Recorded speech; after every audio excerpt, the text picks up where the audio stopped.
Bonjour, bonjour. Nous voici à notre sixième présentation qui porte sur les réseaux IP ainsi que les autres protocoles utilisés lorsque nous naviguons sur Internet. Débutons notre présentation. Tout d'abord, pour les réseaux IP, nous utilisons un type de câble appelé le RJ45. C'est un câble que vous avez assurément déjà vu, qu'on appelle souvent câble Internet ou Ethernet ou câble réseau tout simplement. Donc c'est un câble qui contient au minimum 2 paires de fils. Nous avons besoin d'une paire de fils pour la transmission, ainsi qu'une paire de fils pour la réception. Nous avons donc affaire à un protocole qui est unidirectionnel. Nous ne pouvons pas utiliser la même paire de fils pour l'aller et le retour d'informations. Donc une paire pour la transmission et une seconde paire de fils pour la réception. À l'intérieur de ces connecteurs, nous avons jusqu'à 8 fils. Le minimum qui est utilisé est 4 conducteurs, 4 fils, comme nous avons dit, 2 pour la paire de transmission, soit la borne numéro 1 et la borne numéro 2 pour les 2 bornes de transmission, ainsi que la borne numéro 3 et la borne numéro 6 pour les bornes de réception. Lorsque nous communiquons d'un ordinateur vers un commutateur, c'est un peu comme en RS-232, nous utilisons un câble droit, ce qui veut dire un câble dont le contact numéro 1 rejoint le contact numéro 1 de l'autre côté. Le 2 avec le 2, 3 avec 3 et 6 avec 6.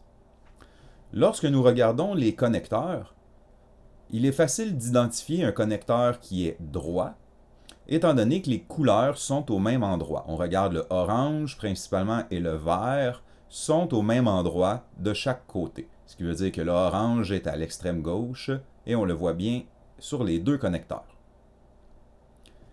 Par contre, si nous voulons communiquer d'un ordinateur à un autre ordinateur, un peu comme nous avons vu en RS-232, nous devons croiser les câbles, croiser les bornes de transmission et de réception. La borne numéro 1 de transmission va maintenant aller rejoindre la borne numéro 3 de l'autre côté. La borne numéro 2 va rejoindre la borne numéro 6 et à l'inverse, la numéro 3 rejoindra la 1 et la 6 rejoindra la 2. De cette façon, nous croisons les contacts transmission et réception et la transmission du côté 1 devient la réception du côté 2 et inversement. C'est le câblage que nous devons utiliser en protocole IP pour se brancher d'un ordinateur directement à un autre ordinateur sans passer par un commutateur, une passerelle, un routeur ou ainsi de suite. Si on regarde notre connecteur ici, physiquement, on peut assez facilement remarquer que le fil vert et le fil orange ont été inversés d'un connecteur à l'autre. C'est ainsi qu'on peut reconnaître que le câble est un câble croisé, qu'on appelle en anglais un crossover cable. Il est donc bien nécessaire, lorsque nous assemblons des réseaux IP, de bien s'assurer d'utiliser le bon type de câble.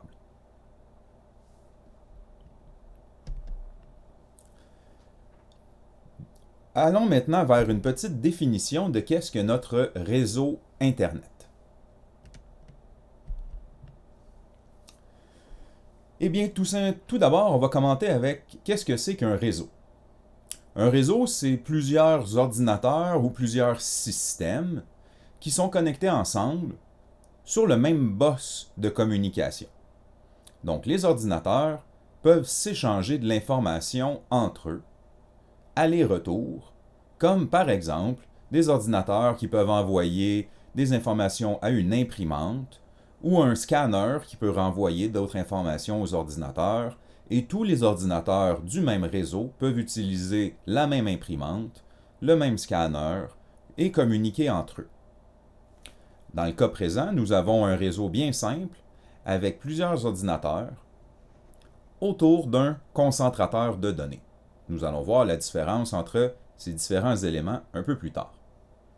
Donc, tous ces systèmes sont connectés sur le même réseau.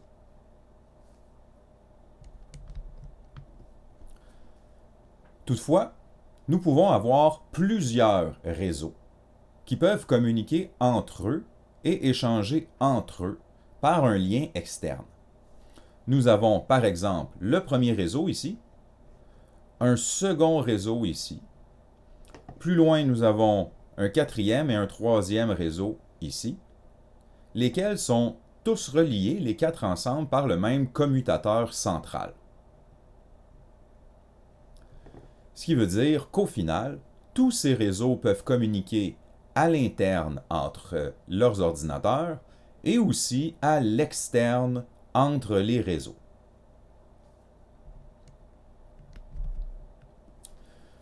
Nous pouvons donc avoir plusieurs petits réseaux qui sont tous connectés ensemble, comme par exemple des ordinateurs, des cellulaires, des ordinateurs portables qui sont connectés sur un routeur ou sur une passerelle, seront tous connectés ensemble comme si nous étions sur un seul gros réseau.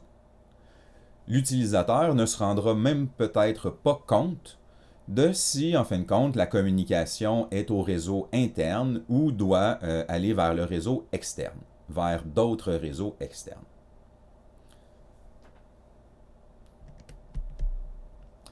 Par contre, nous allons déterminer les types de réseaux. Il est important pour nous d'être capable de les différencier.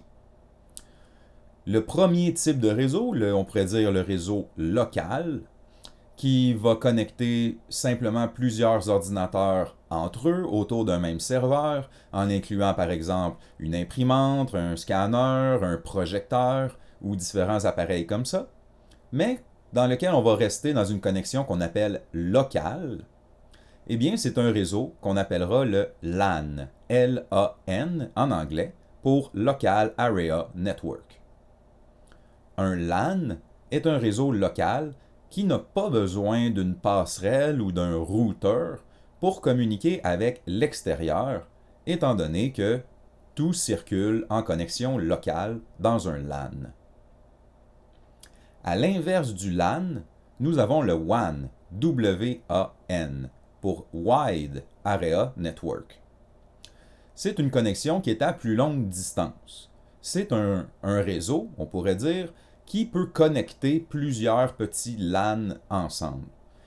Si, par exemple, nous voulons communiquer avec un serveur comme Google, nous devons, en fin de compte, sortir de notre petit réseau local et aller rejoindre un grand réseau, le WAN, pour une connexion à plus longue distance, dans le but de communiquer avec le serveur Google. Nous avons aussi une petite variation du WAN, qui est le WAN avec un Local Area Network, mais wireless. Donc, ne vous faites pas avoir entre WAN et WLAN. Le WLAN est tout simplement un LAN, donc un réseau local, dans lequel nous utilisons la technologie wireless, donc la technologie sans fil pour se connecter. C'est donc dans la majorité des cas pour maintenant ce que nous utilisons, sauf si votre ordinateur a réellement, physiquement, un fil Ethernet branché dans sa carte réseau en arrière. Dans la majorité des cas, nous utilisons maintenant des réseaux locaux, de type wireless, donc des WLAN. Voilà pour nos trois types de réseaux. Soyez sûr de bien distinguer réseau local et réseau plus longue distance.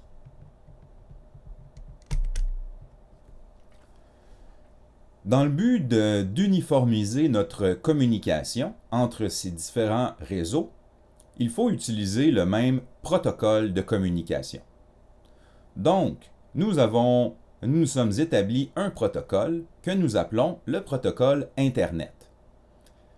Le protocole Internet, dont les lettres utilisées sont IP. pour Internet Protocol. Mais nous ajouterons plus tard, comme on va voir, d'autres types de protocoles qui vont, façon de parler, s'empiler un par-dessus l'autre. Mais le principal, la base de notre compréhension, c'est bien le protocole IP. Dans le protocole IP, il y a plusieurs éléments. Nous avons tout d'abord ce qu'on appelle l'adresse MAC. Nous avons l'adresse IP. Nous avons l'adresse du sous-réseau ou l'adresse réseau. Et nous avons l'adresse de l'hôte. Quand on parle d'un hôte, on parle d'un ordinateur ou d'une imprimante. On parle d'un élément d'un réseau.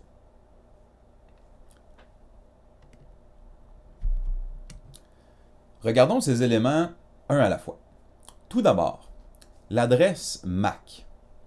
MAC signifie Media Access Control. L'adresse MAC, c'est une adresse qu'on va appeler physique. Si on pourrait dire une adresse qui est, virtuellement parlant, gravée dans votre ordinateur. C'est une adresse qui est stockée directement dans votre carte réseau ou dans votre ordinateur directement, qui est unique au monde. C'est une adresse qui est propre à votre appareil, à votre ordinateur ou votre téléphone ou ainsi de suite, et il n'y en a pas deux pareils au monde. C'est une adresse qu'on ne peut pas modifier. Elle va toujours demeurer la même, et lorsque vous avez acheté un ordinateur, il y a une MAC adresse et elle restera toujours la même. Cette adresse est représentée par 12 caractères hexadécimaux, ce qui veut dire 48 bits. Nous voyons un exemple ici en bas de nos caractères hexadécimaux 5EFF 56A2 AF15, qui est ce qu'on voit comme une adresse MAC. Évidemment, nous on sait qu'on peut décoder ces caractères hexadécimaux et que chaque caractère hexadécimal peut représenter 4 bits. Donc on voit 5 ici, E, ensuite FF, on voit bien 5, 6, A, 2, A, F, 1, 5. Nous avons bien nos 12 caractères hexadécimaux représentés en binaire. Voilà pour l'adresse MAC qui identifie de façon unique votre appareil, votre ordinateur ou ainsi de suite. À la différence, nous avons l'adresse IP. L'adresse IP, on va l'appeler une adresse logicielle. Elle est une adresse qu'on appelle logicielle étant donné que ce sont les ordinateurs, le contrôleur réseau qui vont déterminer l'adresse IP. Elle peut être relativement permanente, mais elle peut aussi être modifiée.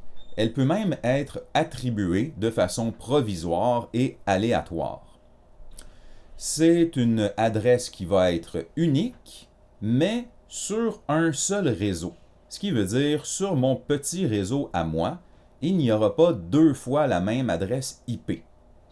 Mais elle n'est pas unique au monde. Donc c'est très différent de l'adresse MAC. De plus, elle peut être modifiée, ce qui veut dire qu'elle n'est pas fixe pour un ordinateur.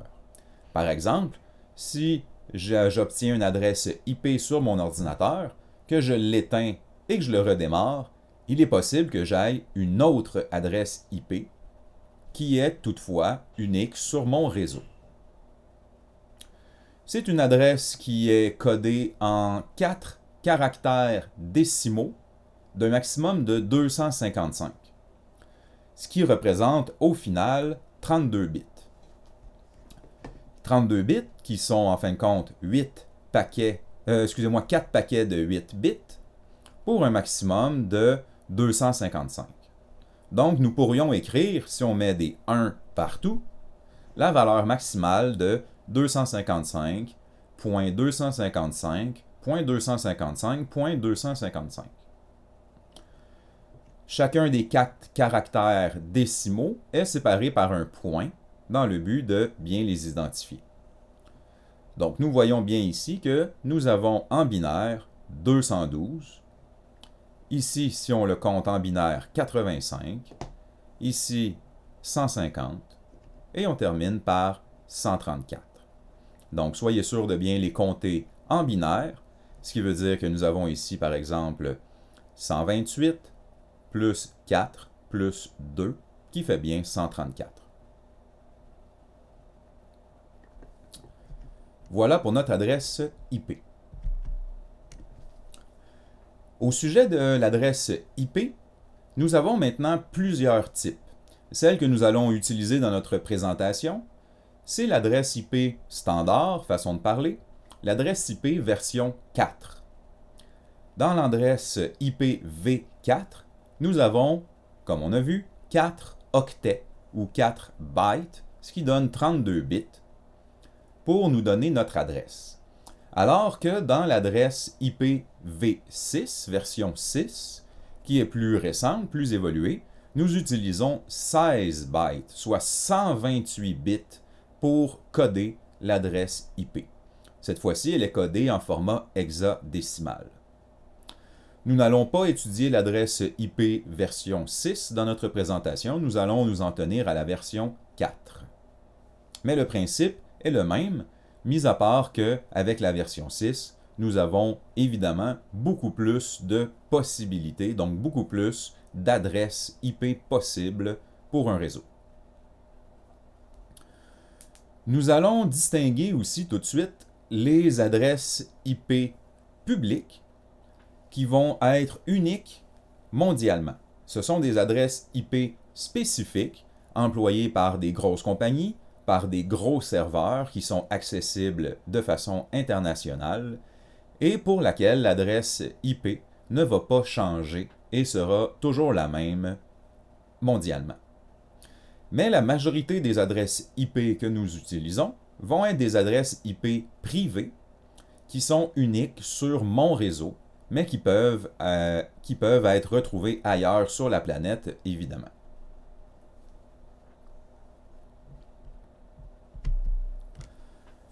Voilà donc un petit tableau récapitulatif de nos deux types d'adresses, adresse MAC et adresse IP.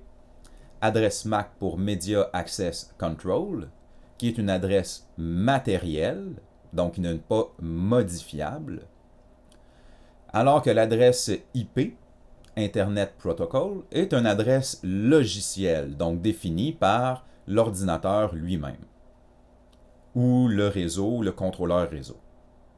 L'adresse MAC est unique au monde, alors que l'adresse IP pour les adresses IP privées est unique sur son réseau. La MAC adresse est attribuée par le constructeur, donc par le fabricant de l'ordinateur lors de la fabrication de l'appareil, alors que l'adresse IP est octroyée par l'administrateur de réseau ou l'appareil qui fait office de contrôleur de réseau.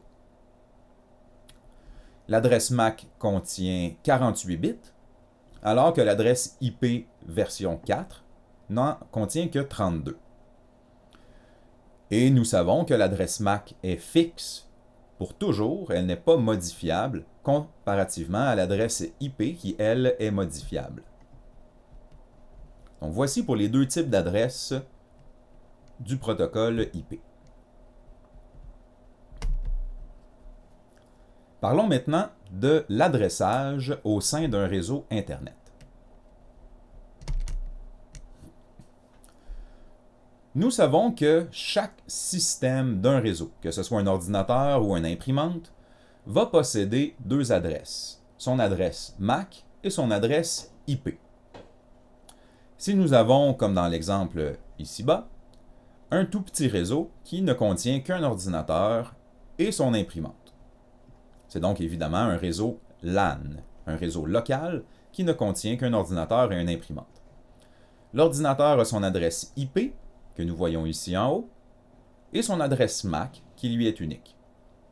L'imprimante aussi possède une adresse IP, légèrement différente de celle de l'ordinateur, et possède une adresse MAC qui lui est unique aussi. Si l'ordinateur demande à l'imprimante d'imprimer quelque chose, il doit envoyer une indication qui comprend son adresse IP ainsi que son adresse MAC exacte. C'est la combinaison des deux adresses qui va permettre à l'imprimante de dire « Oui, c'est bien à moi que ce message s'adresse ».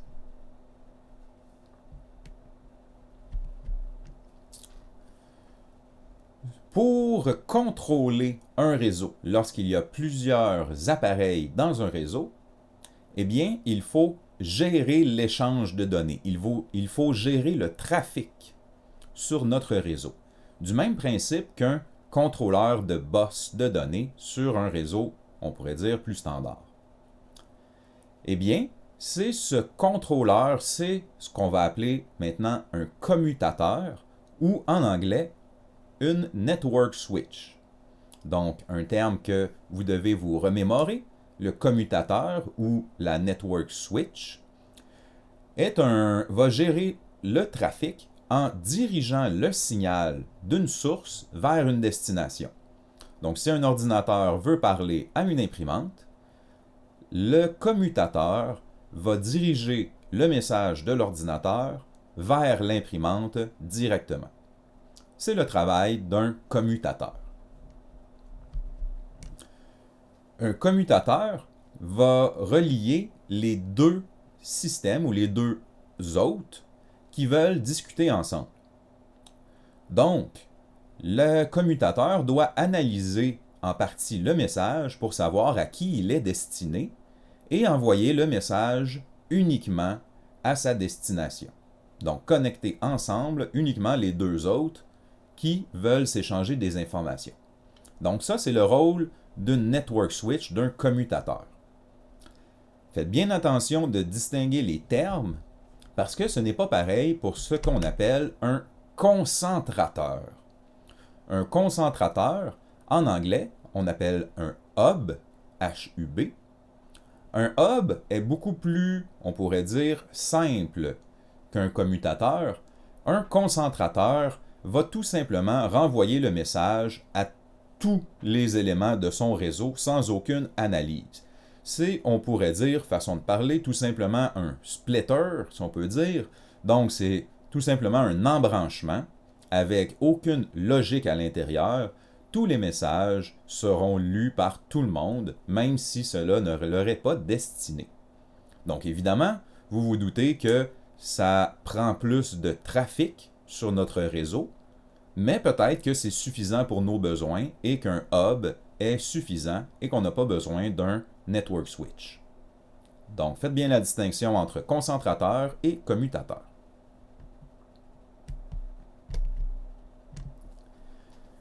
Revenons à notre adresse IP. L'adresse IP est séparée en deux parties. Il y a deux informations dans une adresse IP.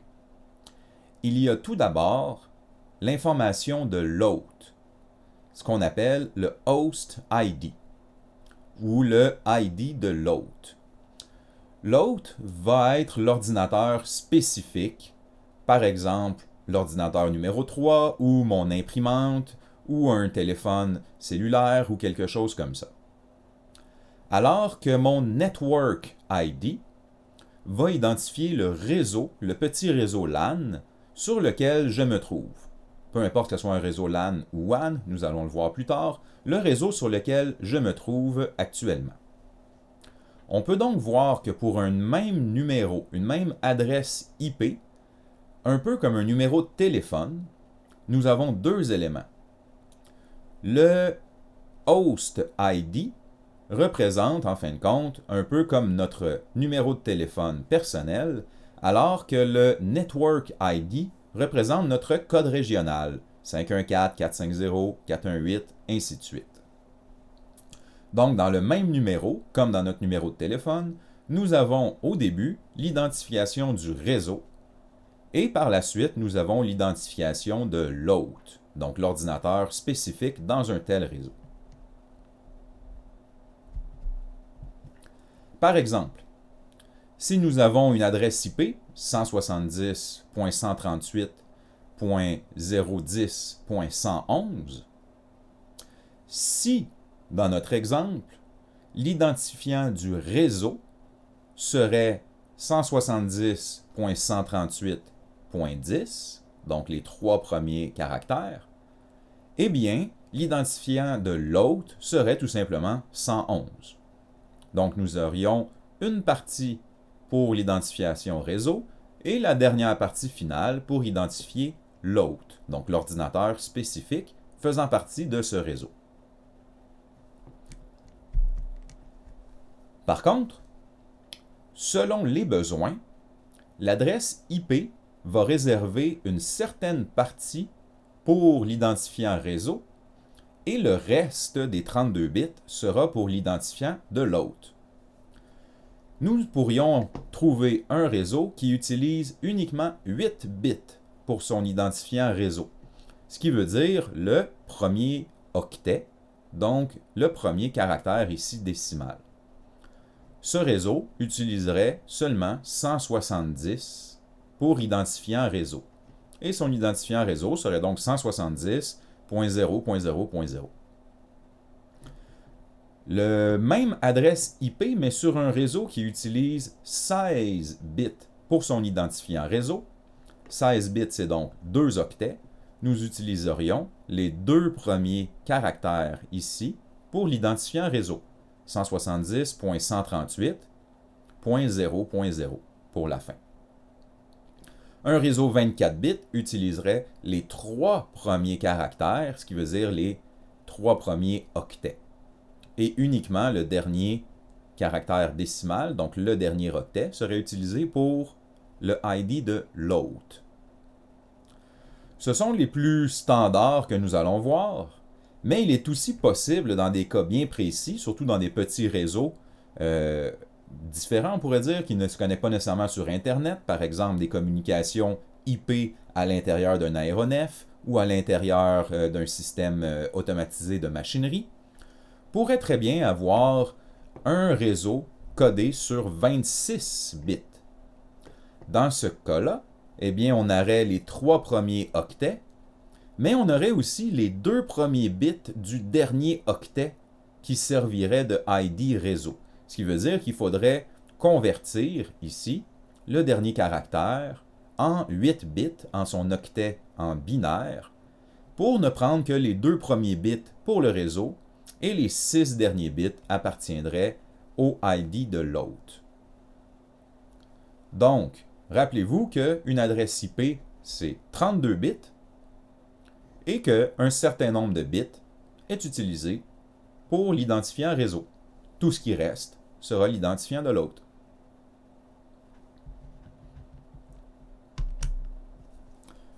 Par exemple, pour le même réseau 170.168.80.90, si le réseau utilise 170.168.80, ce qui veut dire 24 bits, eh bien, le ID de l'hôte sera 0.0.0.190, donc le 190 restant. Alors que la même adresse IP pour un réseau 16 bits, l'identifiant réseau sera 170.168.0.0 et l'identifiant de l'hôte sera 0.0.80.190. Mais maintenant, comment est-ce que je peux savoir où je dois séparer? Comment est-ce que je détermine si c'est un réseau 24 bits ou 16 bits ou 8 bits ou ainsi de suite? Eh bien, c'est pour cela que nous utilisons le masque de sous-réseau. Vous avez peut-être, ceux qui ont joué un petit peu avec l'informatique, dans vos configurations de carte réseau, vous avez peut-être déjà vu votre adresse IP suivie de votre masque de sous-réseau. Eh bien, ça semble un peu nébuleux, mais le masque de sous-réseau, c'est tout simplement une adresse de la même longueur que l'adresse IP et qui permet de savoir quelle partie de l'adresse fait partie de l'ID réseau et quelle partie de l'adresse sert à l'identifiant de l'hôte. Donc, ça nous permet de savoir où faire notre séparation. Nous savons que nous débutons dans une adresse IP par l'identifiant réseau et que nous terminons par l'identifiant de l'hôte. Dans mon masque, je vais tout simplement sur les 32 bits de l'adresse IP, tous les bits qui ont rapport avec l'identifiant réseau seront à 1. Et tous les bits qui vont identifier l'hôte seront à 0 dans mon masque de sous-réseau. C'est ainsi que je peux déterminer si les bits appartiennent à l'identifiant réseau ou à l'identifiant de l'hôte.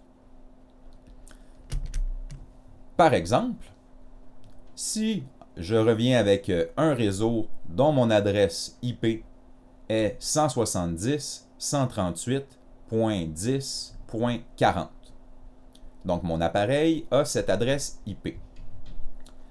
Eh bien, j'ai l'adresse IP ici dans mon tableau, 170.138.10.040, et regardez mon masque de sous-réseau.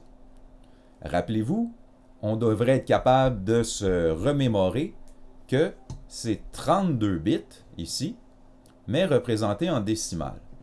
Ce qui veut dire que si je vois 255, c'est que j'ai 8 fois 1 en binaire. 255 aussi, 8 fois 1, 255 aussi. Ce qui veut dire que tous ces premiers bits sont à 1. Ce qui veut dire que tous les endroits où je vois 255, eh bien, ce sera associé à mon identifiant réseau. Comme en ce moment, mon masque est 255.255.255.0, eh bien, c'est que les 3 premiers caractères décimaux seront pris dans mon ID réseau. C'est bien 170.138.010.0. Donc, le dernier ici sera utilisé pour l'hôte. Pour la même adresse IP, mais un masque de sous-réseau de 255.255.0.0 représenterait donc un réseau 16 bits qui utilise les 2 premiers octets pour son ID réseau. Et si on voit un masque de 255.0.0.0, c'est que seulement les 8 premiers bits, donc le premier octet, est utilisé pour le ID réseau. Mon ID réseau ne sera que 170.0.0.0. Tout le reste sera utilisé pour identifier l'hôte. Donc, voici la façon la plus courante de voir une adresse IP, d'appliquer le masque de sous-réseau pour être capable de différencier l'identifiant réseau et l'identifiant de l'hôte pour un appareil spécifique. C'est la notation la plus courante avec le masque de sous-réseau, mais si vous voyez une notation comme celle-ci en bas, donc une adresse IP avec une barre oblique, /24, c'est que nous utilisons 24 bits pour le réseau. 24 bits serait l'exemple d'en haut ici, les 3 premiers octets. Donc, c'est l'équivalent d'un masque de sous-réseau 255.255.255.0. C'est synonyme d'un réseau 24 bits.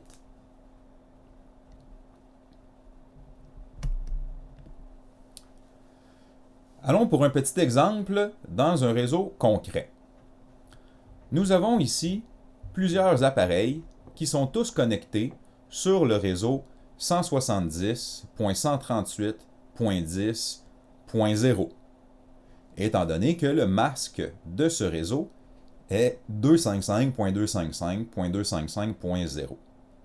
Il n'y a que le dernier caractère ici qui représente l'hôte. Donc, vous voyez que le 170.138.10 ne changera jamais dans mon réseau. Par contre, je vais avoir un moniteur dont son identifiant d'hôte est 111, mon clavier pourrait être 112, 113, l'ordinateur 114, élément de capture de données 115, comme un disque dur externe, un autre ordinateur 116, mon imprimante 117. Donc, vous voyez que l'adresse IP est unique sur ce réseau, mais que l'identifiant réseau demeure le même. C'est juste l'identifiant de l'hôte qui change selon l'appareil.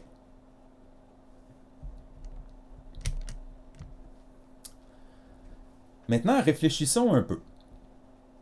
Pour un masque de sous-réseau, pour un réseau de 24 bits, donc comme nous voyons ici, 255, 255, 255, combien est-ce qu'il peut y avoir d'hôtes différents au sein de ce réseau? Ce qui veut dire combien d'ordinateurs, d'imprimantes ou d'appareils est-ce que je peux connecter ensemble dans un réseau de type 24 bits?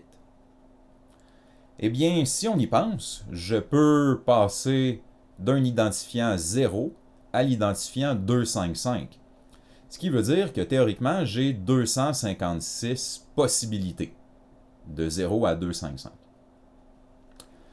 Par contre, il y a des adresses qui sont réservées, comme le ID de l'hôte 0, donc avec uniquement des 0, ça signifie aucun hôte. Aucun des systèmes ne peut utiliser l'adresse 0. Et aucun système ne va utiliser l'adresse 111 ou uniquement des 1 si nous avons 8 bits 8 fois 1, étant donné que cela va représenter un appel à tous, va appeler tous les hôtes du système.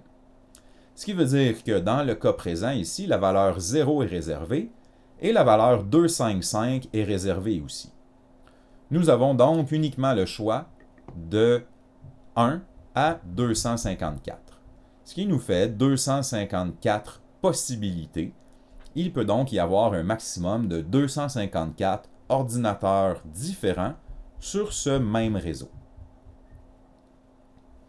Si nous devons avoir plus d'ordinateurs sur ce réseau, eh bien, il va falloir enlever une partie de l'identifiant réseau, agrandir la partie d'identifiant de l'hôte pour avoir plus de possibilités. Allons donc avec un petit exemple que je vous encourage à faire de votre côté. Voici un exemple d'un petit réseau avec un commutateur au centre avec 4 ordinateurs, le PC, Personal Computer, 1 à 4.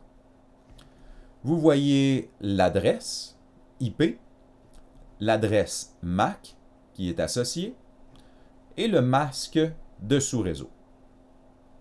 Est-ce qu'avec ces informations, vous pourriez déterminer l'identifiant réseau, l'identifiant de l'hôte pour chacun des ordinateurs, et combien est-ce qu'il est possible de brancher d'ordinateurs différents sur ce même réseau?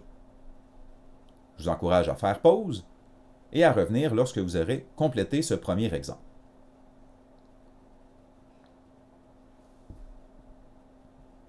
Allons-y ensemble.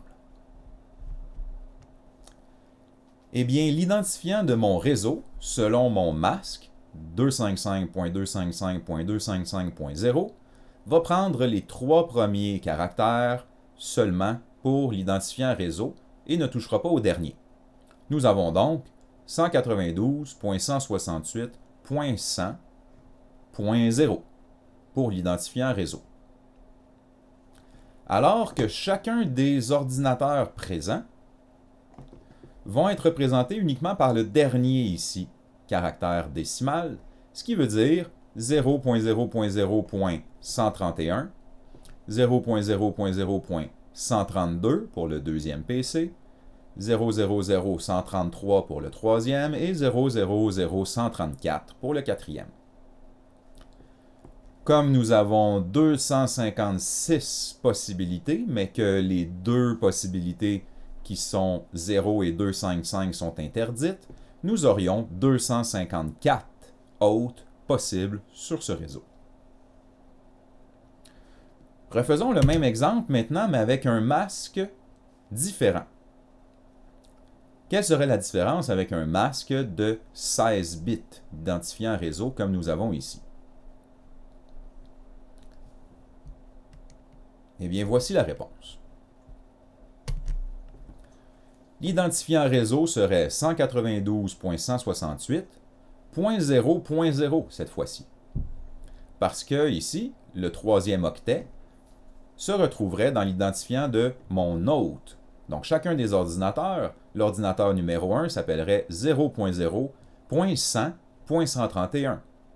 Le second, 0.0.100.132, 0.0.100.133 et le dernier, 0.0.100.134. Ce réseau pourrait comporter beaucoup plus d'ordinateurs, comme nous avons maintenant 2 octets complets qui servent à identifier l'hôte, donc chacun des hôtes spécifiques. Nous pourrions donc avoir, si au maximum, 65 534 ordinateurs sur ce même réseau, tout simplement en utilisant un masque 16 bits au lieu d'un masque réseau de 24 bits. Il y a 8 bits de plus dans notre calcul de possibilités, ce qui fait un total de 65 536 possibilités, mais encore une fois, le 0.0 est interdit et 255.255 sera interdit. Nous enlevons donc 2 possibilités pour 65 534. Et voilà pour notre adressage réseau et l'adressage de l'hôte. Regardons maintenant qu'est-ce qui se passe un peu plus dans un réseau LAN. Pour envoyer un message dans un réseau LAN, je dois envoyer, on pourrait appeler une trame IP, un message IP complet. Dans ce message IP, il faut toujours avoir la MAC adresse de la destination suivie de la MAC adresse de la source, donc à qui je m'adresse et de qui ça arrive. Ensuite, je dois avoir l'adresse IP de ma destination et l'adresse IP de la source de qui le message provient. Et par la suite, nous allons entrer dans toute la trame de données dont nous n'allons, je vous assure, pas décoder de données aujourd'hui. Donc, il peut y avoir énormément d'informations. Vous savez, le protocole IP est maintenant utilisé pour transmettre le vidéo que vous êtes en train d'écouter, justement. Donc, qui contient, en binaire, on s'entend, énormément de données pour être capable d'avoir une vidéo avec l'audio et l'image, tout ça ensemble. Donc, dans une trame IP, nous avons au minimum ces 4 éléments en tête et par la suite toutes les données et la séquence de fin de message. Pour envoyer un message, donc les données utilisateurs ici qui sont en jaune, on va devoir ce qu'on appelle l'encapsuler. L'encapsuler, ça veut dire le mettre à l'intérieur de cette trame qui contient la MAC adresse et la IP adresse. Donc, c'est ce qu'on appelle l'encapsulage d'une trame IP. Pour envoyer un message, je dois donc connaître la MAC adresse et l'adresse IP de ma destination. Bien évidemment, je devrais connaître ma propre MAC adresse et ma propre IP adresse de la source qui émet le message, mais je dois envoyer mon message à la destination. Quand le message est reçu, le destinataire va décapsuler la donnée, enlever la MAC adresse et la IP adresse et ne conserver que les données qu'il va ensuite utiliser. Mais comment est-ce qu'on fait pour connaître l'adresse IP et la MAC adresse de la destination à qui j'envoie mon message? Eh bien, c'est là qu'entre en compte une table de mémoire, notre première table de mémoire qui est nécessaire dans le protocole IP. C'est ce qu'on appelle la table ARP. C'est une table de correspondance. ARP pour Address Resolution Protocol. C'est une table qui garde en mémoire l'association entre des adresses IP et des adresses MAC. On va la retrouver dans ce qu'on appelle la mémoire cache ARP, ce qui est une mémoire, en fin de compte, qui demeure active et qui va conserver les informations pour la communication réseau. Donc, la table ARP. Dès qu'un appareil a déjà communiqué au moins une fois avec un autre appareil de destination, il va conserver dans sa mémoire les infos de l'adresse IP et de l'adresse MAC. Il va donc être capable de réenvoyer facilement par la suite d'autres messages, comme il possède déjà ces informations. Il va donc tout simplement encapsuler sa donnée avec l'adresse MAC et l'adresse IP, comme nous avons vu, pour pouvoir la transmettre. Par contre, si l'appareil ne connaît pas l'adresse MAC, n'est pas capable d'associer l'adresse IP avec une adresse MAC de destination, mais qu'il connaît seulement l'adresse IP, donc qui est quand même le minimum nécessaire pour communiquer avec un autre appareil, c'est de connaître son adresse IP. Eh bien, nous allons donc utiliser maintenant la commande « Appel à tous » ou « Broadcast ». Un appel à tous, pour l'option MAC adresse, va tout simplement envoyer une MAC adresse de FF. Donc, tous les bits à 1, FF à la grandeur, qui est un appel à tous. L'appareil qui va avoir la bonne adresse IP va donc se sentir visé, façon de parler, et va pouvoir répondre. Lorsqu'il va répondre avec son adresse MAC. Et donc maintenant, par la suite, nous allons mettre en mémoire l'association de l'appareil qui a répondu avec son IP. Et nous allons tout mettre ça dans notre mémoire ARP pour les besoins futurs. Donc, si on n'a pas l'adresse MAC, nous allons faire un appel à tous avec une adresse MAC de ce format-là. La table ARP, juste pour vous dire, est disponible dans la ligne de commande de Windows en utilisant la commande ARP. Vous pouvez écrire ARP-A pour All, donc ce qui va nous montrer toutes les connexions de notre table de correspondance ARP. Vous voyez que chaque adresse IP est associée à une adresse MAC.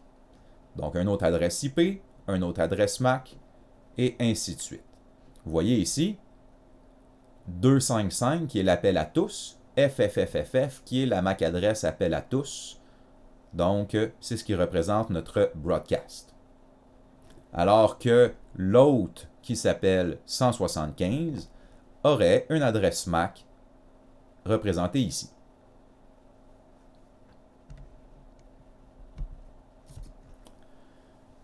Si nous prenons un exemple d'une communication complète, j'ai ici un autre réseau avec 4 ordinateurs et un commutateur au centre. J'ai mon hôte numéro 1 qui a l'adresse 170.265.3.1.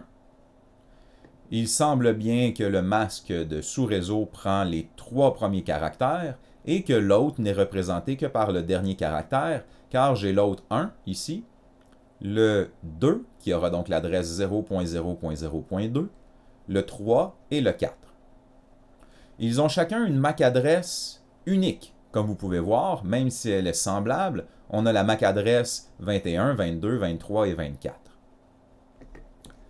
Si l'hôte numéro 1 veut envoyer un message à l'hôte numéro 4, eh bien, il va tout d'abord regarder dans sa mémoire cache. Est-ce qu'il connaît l'adresse MAC de mon hôte numéro 4? Si oui, Eh bien, c'est facile. Il va tout simplement ajouter l'adresse MAC et encapsuler la donnée. Nous allons donc avoir adresse MAC de la destination, c'est bien ce que nous avons ici, adresse MAC de l'hôte, de la source, donc celui qui envoie le message, c'est ce que nous avons ici, l'adresse IP de la destination, c'est ce que nous avons ici, et l'adresse IP de la source du message, c'est ce que nous avons ici. Donc, cette trame est complète. Je peux mettre tous les datas que je veux et envoyer ce message de l'hôte 1 vers l'hôte numéro 4. Comme je connaissais déjà la MAC adresse qui provient de ma mémoire ARP.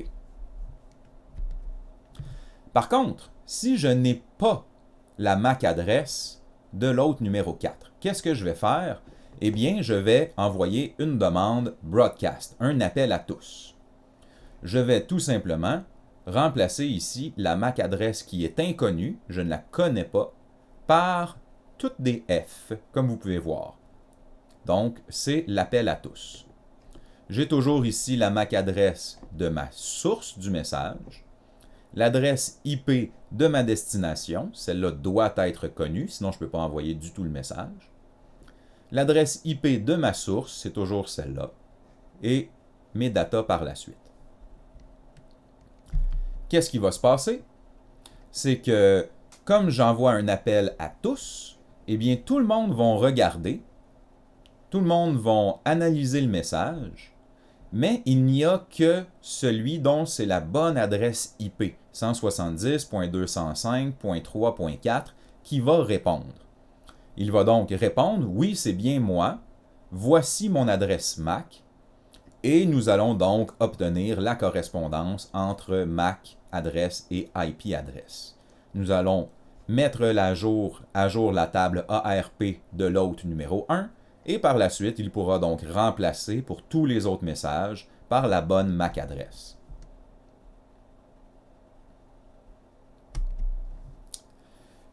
Nous avons vu qu'est-ce qui se passe maintenant sur un petit réseau LAN, un réseau local. Mais qu'est-ce qui va se passer sur un réseau plus grand, donc sur un réseau WAN? Le principe demeure le même, c'est évidemment un peu plus complexe. Nous allons maintenant avoir besoin d'une façon de sortir de notre petit réseau LAN et de communiquer avec d'autres réseaux externes. Pour pouvoir sortir de notre réseau, ça nous prend une passerelle. Une passerelle qu'on entend souvent le terme router. C'est environ synonyme. Le router va diriger les paquets, vont donc faire le routage des paquets d'informations et va servir de passerelle vers d'autres réseaux. Un appareil, par exemple, qui veut communiquer avec un serveur Internet, ne peut pas aller sur Internet directement. Il doit communiquer, passer par son routeur, communiquer avec sa passerelle. Et c'est la passerelle qui va communiquer avec le serveur Internet. C'est aussi la passerelle qui va recevoir la réponse du serveur Internet et va la redistribuer à notre appareil dans notre petit réseau. On peut donc faire le parallèle qu'une passerelle est un peu comme un facteur. Nous ne pouvons pas directement aller porter notre lettre dans le bureau de Poste Canada. Nous devons la déposer dans une boîte postale. Le facteur va la récupérer et c'est le facteur qui va nous ramener notre courrier dans notre boîte à lettres. On peut donc faire un peu ce parallèle, même si, je le sais bien, le courrier physique en papier est un peu dépassé de nos jours.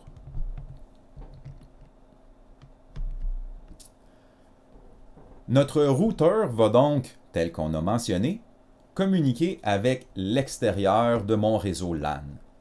Par exemple, ici, j'ai mon petit réseau LAN avec 4 ordinateurs branchés ensemble en LAN. Mais pour être capable d'aller sur Internet, par exemple faire une recherche Google, ce réseau LAN doit passer par une passerelle, par mon routeur. Et c'est ce routeur qui va aller sur le grand réseau WAN qu'est Internet. dans lequel je vais pouvoir communiquer avec d'autres serveurs ou d'autres réseaux. Le retour d'informations va passer par mon routeur avant d'être envoyé à mon bon ordinateur dans mon petit réseau LAN.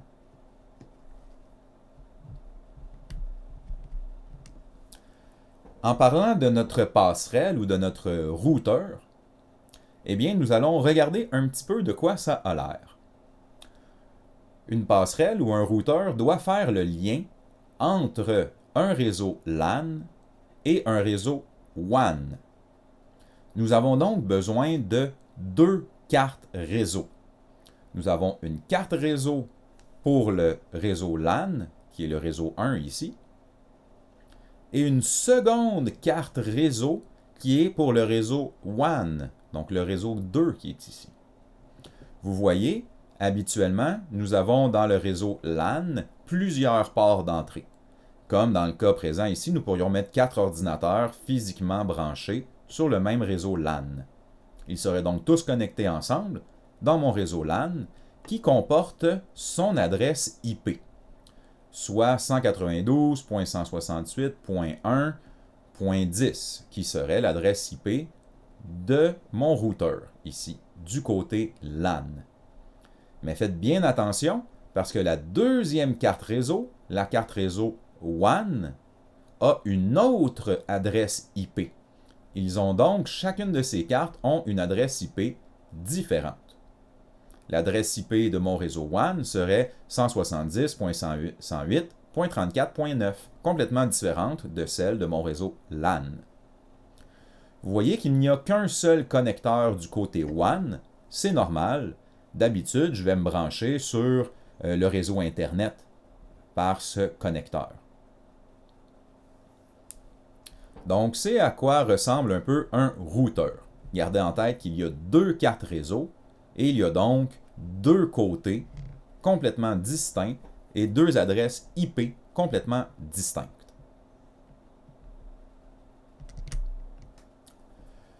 J'ai donc une carte de mon côté LAN, une carte de mon côté WAN, et on peut donc faire un petit peu, encore une fois, pour faire un parallèle, avec le courrier interne dans un bureau ou dans une institution, qui serait mon LAN, par exemple, et un courrier qui doit voyager dans d'autres pays ou dans une autre ville, qui serait mon WAN.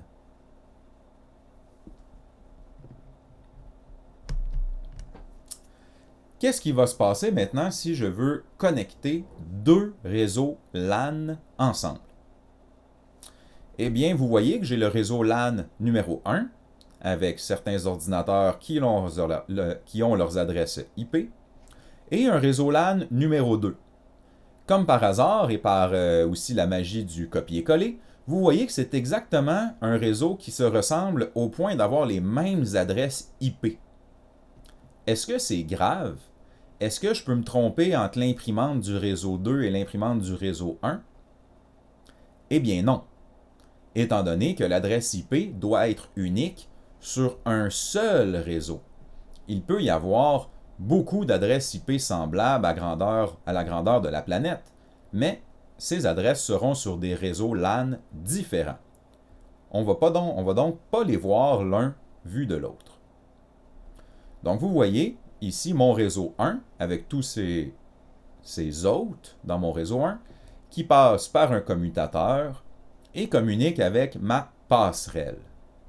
Ma passerelle ici va permettre d'aller sur un réseau WAN, par exemple Internet ou autre réseau Wide Area Network. Excusez-moi. Nous allons avoir une adresse IP différente pour mon réseau WAN. Dans le cas présent, 122.104.3.0. C'est dans ce réseau que va se connecter un autre routeur, une autre passerelle, qui est la passerelle du réseau 2.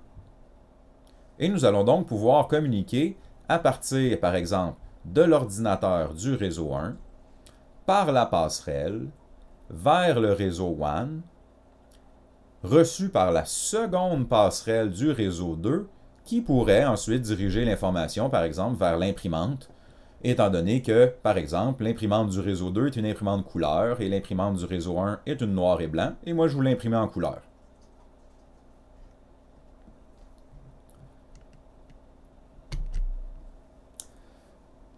Par contre, il est important de savoir que une passerelle ne peut pas connaître l'intérieur d'un réseau. À partir d'une passerelle, on ne peut pas connaître les MAC adresses à l'intérieur d'un autre réseau LAN. Si je me connecte à une passerelle d'un autre réseau LAN, je ne verrai pas tous les ordinateurs qui sont à l'intérieur. La passerelle va me donner une MAC adresse globale pour l'ensemble de son réseau. Autant dire que, du point de vue de l'extérieur, je ne m'adresse jamais à un ordinateur dans un LAN, mais je m'adresse toujours à la passerelle à l'entrée du LAN. Donc, les passerelles communiquent entre elles, mais n'ont aucune idée de ce qu'il y a à l'intérieur du réseau LAN de chacune de ces passerelles. Et surtout pas la MAC adresse, qui est l'adresse unique de chacun des appareils à l'intérieur de ce réseau.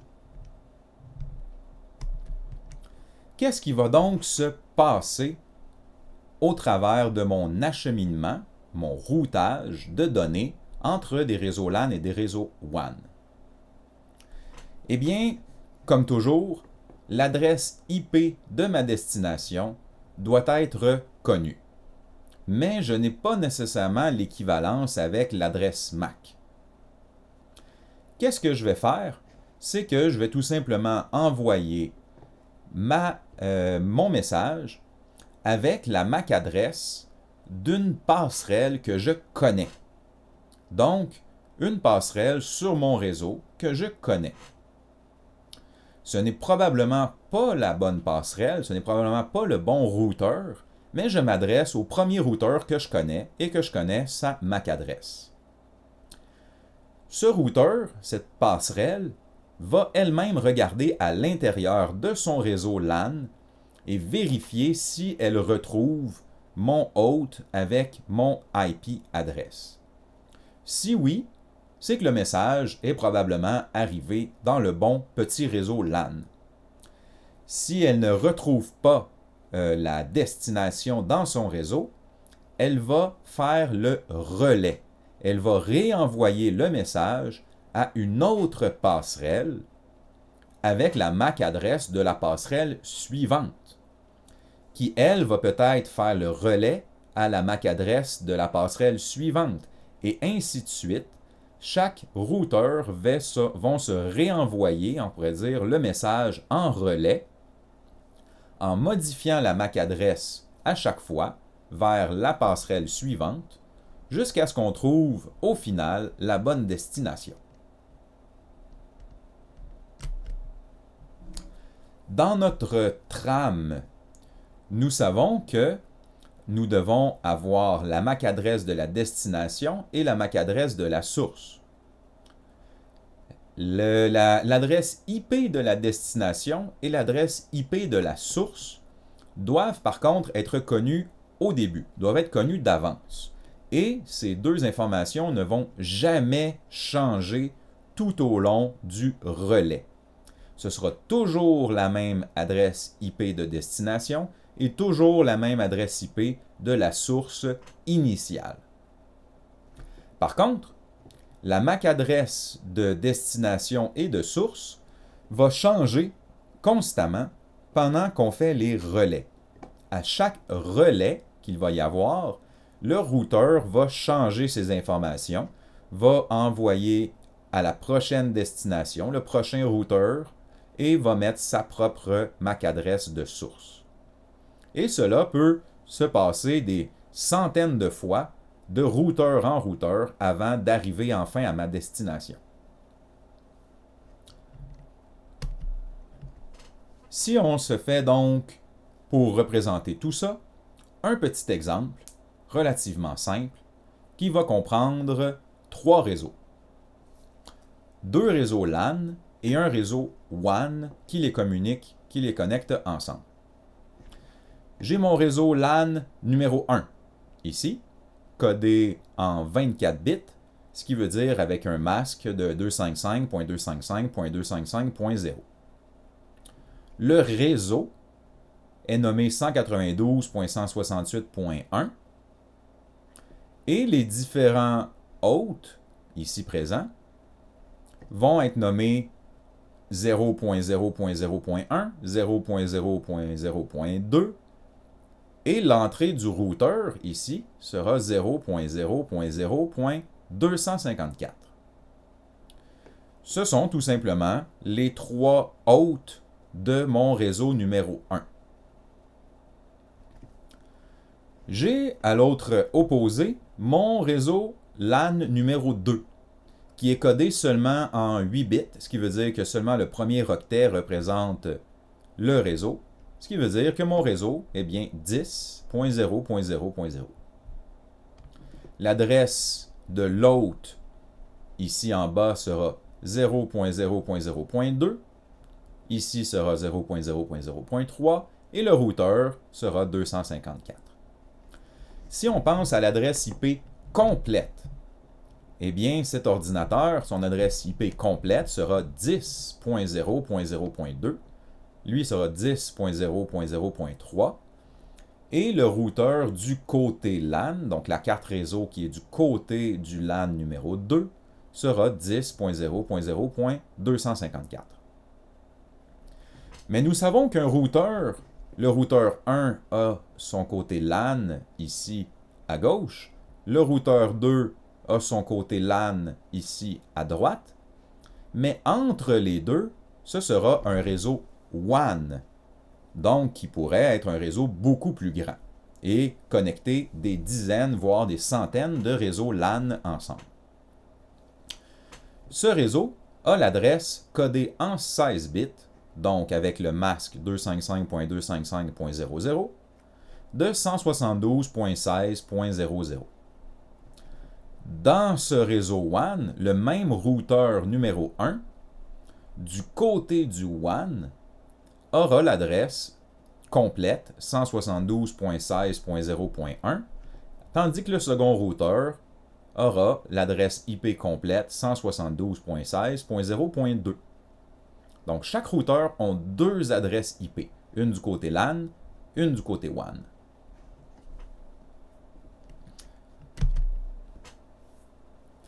Nous avons donc, je ne veux pas trop répéter, j'ai pris un peu d'avance sur ma diapositive.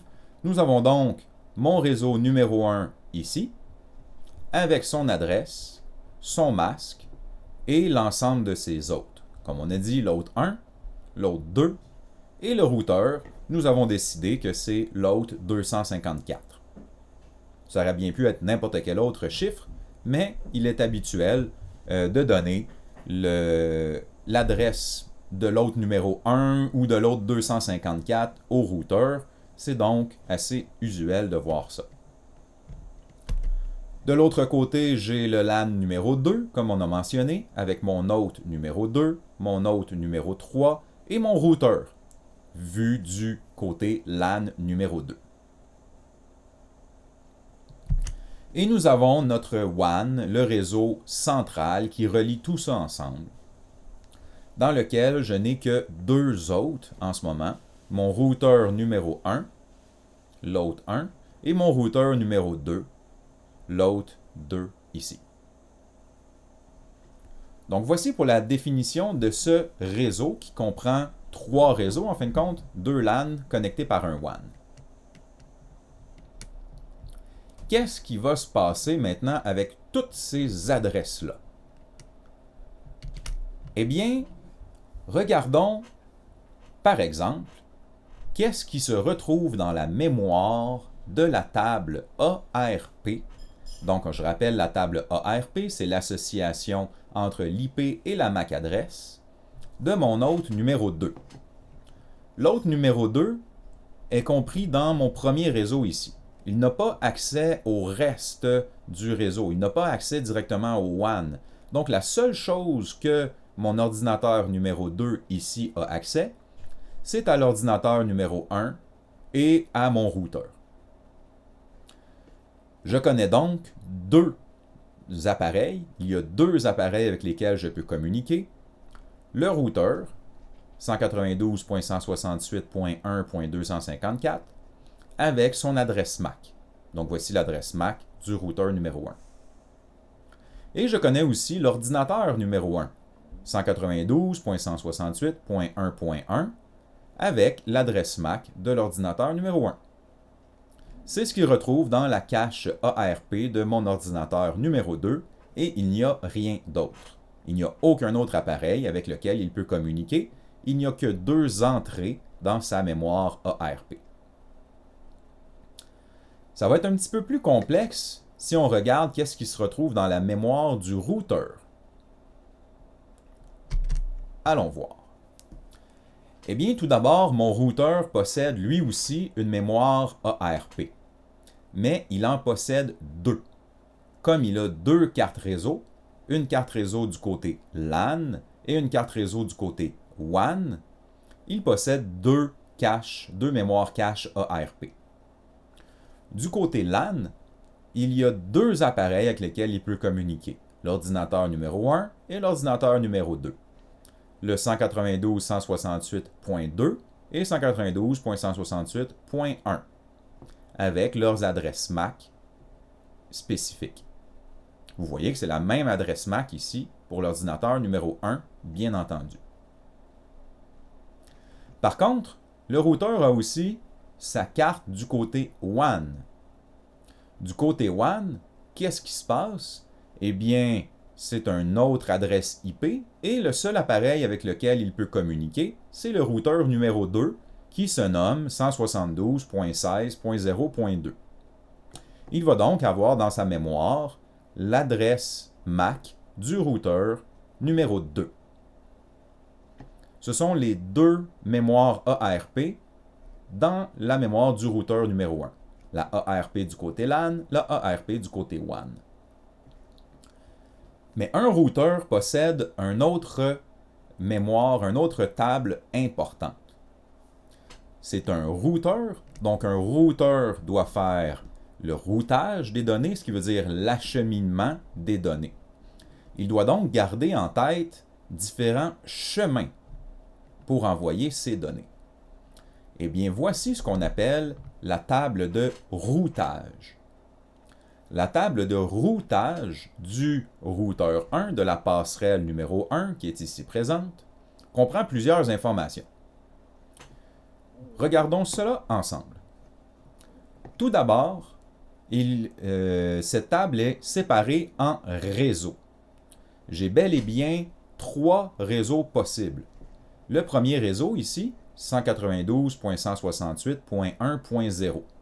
C'est le réseau dont le masque de sous-réseau est bien 255.255.255.0.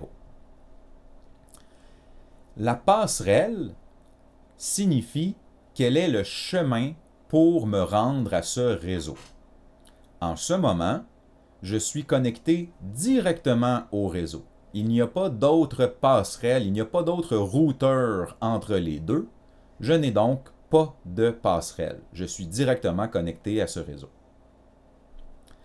Et l'interface, ça veut dire, façon de parler, quel est mon identifiant sur ce réseau? Quel est l'identifiant du routeur 1 sur le réseau 192.168.1.0? C'est bel et bien l'hôte 254, donc 192.68.1.254. C'est son nom sur le premier réseau. Maintenant, le deuxième réseau. Le deuxième réseau, c'est le WAN, ici entre les deux. C'est bien le réseau 172.16.00, étant donné que j'ai bel et bien le masque 255.255.00. Encore une fois, je suis connecté directement sur la passerelle, donc je n'ai pas d'autre routeur entre les deux, je n'ai pas de passerelle entre moi et le réseau ici. Directement, mon routeur est connecté sur mon réseau 172.16.00. Je n'ai donc pas de passerelle. Mon interface, je vous rappelle, qu'est-ce que ça signifie? ça signifie quel est mon nom, quel est mon identifiant sur ce réseau. Comment s'appelle le routeur 1 pour le réseau 172.16.00? Eh bien, c'est l'hôte numéro 1. Son adresse complète est donc 172.16.0.1. Il me reste un dernier réseau, qui lui est un peu plus loin. C'est mon réseau 10.0.0.0, dont le masque est bien entendu 255.0.0.0, codé sur 8 bits. Eh bien, celui-là, je n'ai pas de connexion directe. Pour être capable de me rendre au réseau 10.0.0.0, je dois passer par une passerelle. Je dois passer par le routeur 2. C'est le routeur 2 qui va communiquer à l'intérieur. Je ne pourrais pas, moi, aller communiquer directement à un ordinateur dans ce réseau. Ma passerelle, c'est donc le routeur 2. Quelle est l'adresse du routeur 2?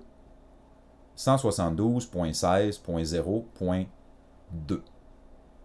C'est bien ma passerelle pour me rendre au réseau final. Et encore une fois, l'interface, quel est mon identifiant vu de ce réseau? Si ce réseau-là regarde vers moi, eh bien, il va voir mon adresse ici, qui est 172.16.0.1. C'est mon identifiant sur ce réseau. Voilà comment fonctionne une table de routage. Vous voyez que ça peut vite devenir complexe. Imaginez-vous, nous avons en ce moment 4 ordinateurs branchés ensemble par 2 routeurs, et vous voyez que ça pourrait devenir rapidement complexe. Imaginez-vous une table de routage d'un réseau plus standard, ne serait-ce que le réseau à l'intérieur du cégep Édouard-Montpetit, et ensuite imaginez-vous les serveurs Internet.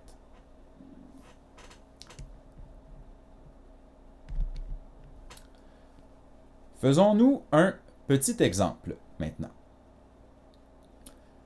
J'ai mon hôte numéro 1, ici, qui veut communiquer de l'autre bout jusqu'à mon hôte numéro 3. Je le sais que mon adresse IP de source sera toujours la même et qu'elle ne sera jamais changée tout au long de mon message. Ce sera 192.168.1.1. Et ma destination ne va jamais changer, va toujours être 10.0.0.3.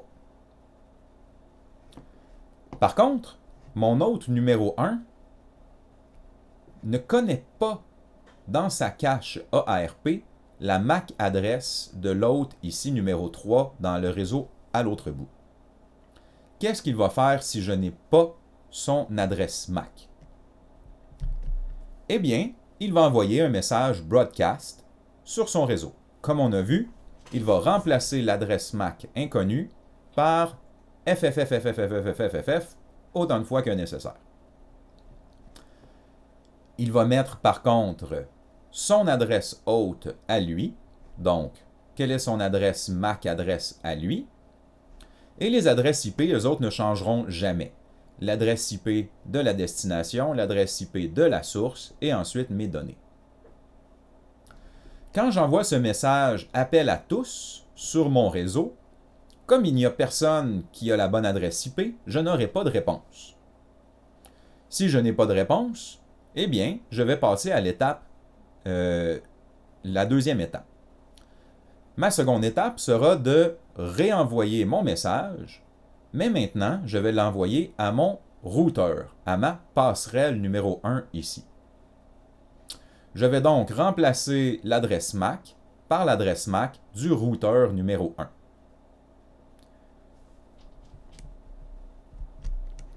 Mon routeur numéro 1 va recevoir le message, va lire les différentes adresses, et comme ce n'est pas à lui que le message s'adresse, va regarder dans sa table de routage et va dire à qui je peux envoyer le message, à qui je peux réenvoyer la balle, littéralement. À qui est-ce que je peux faire un relais? En regardant sa table, il va voir que j'ai le routeur numéro 2. je peux bien lui envoyer le problème et qu'il se débrouille. Je vais donc échanger ici MAC adresse pour la MAC adresse du routeur 2 que je connais et la source deviendra mon routeur 1. C'est maintenant mon routeur 1 qui envoie le message au routeur 2. Est-ce que cette destination est présente dans ton réseau? Le routeur 2 va recevoir tout ça, va décapsuler, va lire les informations et il va regarder dans son réseau. Est-ce que dans mon réseau, j'ai l'adresse 10.0.0.3? Cette fois-ci, oui. Dans son réseau, je retrouve bel et bien l'adresse 10.0.0.3. Le routeur va donc prendre la MAC adresse de l'hôte numéro 3 et va la remplacer dans son message. Il va donc réenvoyer la trame avec destination l'hôte numéro 3, la source lui-même, donc le routeur numéro 2, et comme les adresses IP n'ont pas changé, nous allons maintenant avoir une coïncidence entre la MAC adresse de l'hôte numéro 3 et l'adresse IP de l'hôte numéro 3. L'hôte numéro 3 va recevoir ce message et va bien comprendre que oui, ce message a ma bonne adresse MAC et ma bonne adresse IP. C'est bien à moi que ça s'adresse. Il va prendre le message et le décapsuler en entier pour aller lire les datas. C'est ainsi que nous avons fait, on pourrait dire, notre rebond. L'adresse MAC étant inconnue, je me suis adressé au routeur 1. Le routeur 1 s'est adressé à la MAC adresse du routeur 2 et le routeur 2 s'est adressé à la MAC adresse de l'hôte numéro 3. Nous avons fait donc le relais jusqu'à arriver à la bonne destination. C'est évidemment un exemple un peu simplifié. Vous comprenez probablement qu'il y a d'autres éléments qui rentrent en jeu dans un réseau aussi grand que Internet, mais c'est le principe de base tout de même.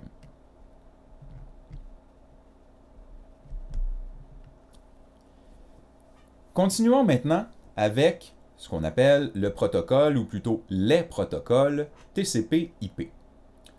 Nous avons donc en ce moment étudié le protocole IP, le Internet Protocol. Mais dans une communication Internet, il y a beaucoup d'autres éléments qui viennent s'ajouter. Nous les englobons, on pourrait dire, sous le terme du protocole TCP/IP. Pour communiquer sur Internet, Internet, je vous rappelle, est un énorme réseau de réseaux, en fin de compte. Donc, c'est un énorme réseau qui connecte ensemble plein de réseaux LAN, donc plein de plus petits réseaux. Ce sont donc des routeurs de chaque réseau qui vont aller dans le grand nuage Internet, le grand WAN qu'est Internet, pour aller se communiquer soit entre eux ou soit vers des serveurs Internet et ainsi de suite. Évidemment, ça nous prend une structure qui est commune à tous ces appareils pour se comprendre l'un l'autre.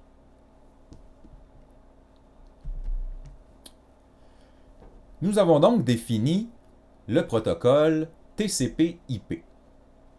TCP, qui signifie Transmission Control Protocol, et IP, que nous connaissons, Internet Protocol.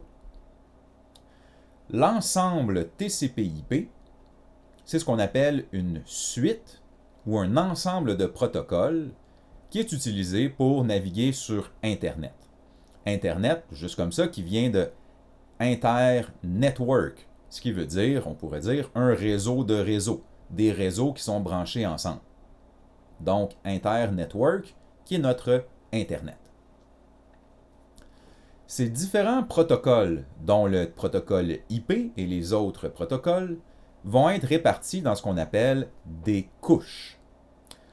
Les couches vont s'ajouter une par-dessus l'autre, et en fin de compte, ces protocoles vont, façon de parler, s'empiler un par-dessus l'autre. Nous avons, on pourrait simplifier, 4 couches différentes dans un protocole TCP/IP complet pour une communication Internet complète. Les 4 couches, on va les diviser comme suit. Notre première couche, la plus basse, c'est ce qu'on appelle la couche physique ou la couche accès réseau. C'est vraiment une couche qui définit les caractéristiques physiques de notre communication. Quand je parle de physique, je parle de le codage, les bits 0 et 1, la vitesse et la synchronisation, l'amplitude d'un 0 et l'amplitude d'un 1, donc les caractéristiques électriques. Ça comprend aussi les connecteurs, les câbles et ces éléments-là. Donc vous voyez qu'on est vraiment dans la couche physique. Comment est-ce que vraiment l'électricité communique pour envoyer des informations? Comme elle est physique, comme on a dit, la MAC adresse fait partie de la couche physique. Ce n'est pas une adresse logicielle qui est modifiable, c'est une adresse qui est, on pourrait dire, électriquement gravée dans votre ordinateur et qui ne changera jamais. Elle fait donc partie de ma couche physique. Tout ce qui est la définition, on pourrait dire, d'une trame Ethernet, ce qui veut dire les bits de départ, les bits d'arrêt, les bits de parité, tout ce qu'on n'a pas analysé, parce que ça serait beaucoup trop poussé pour notre introduction, eh bien tout ça, ça fait partie de ma couche physique, ma couche accès réseau.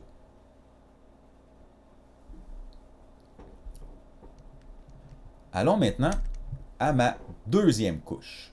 Ma deuxième couche, c'est la couche Internet.